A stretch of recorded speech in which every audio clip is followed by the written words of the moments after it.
Hello viewers, আসসালামু আলাইকুম। আজকে আপনাদেরকে নিয়ে যাব সাগর নিবাস হিমছড়ি।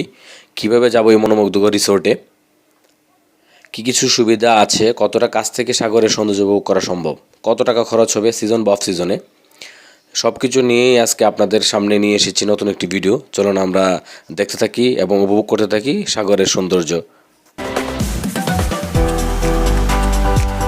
প্রথমেই বাস থেকে নেমে পূর্বী পরিবহনে উঠি কক্সবাজারের উদ্দেশ্যে। চলুন আমরা পূর্বী পরিবহনের এসি বাসে উঠি। এসি বাসের পরিবেশটা দেখে নিন এবং কীভাবে যাচ্ছি আমরা আমাদের সঙ্গেই থাকব।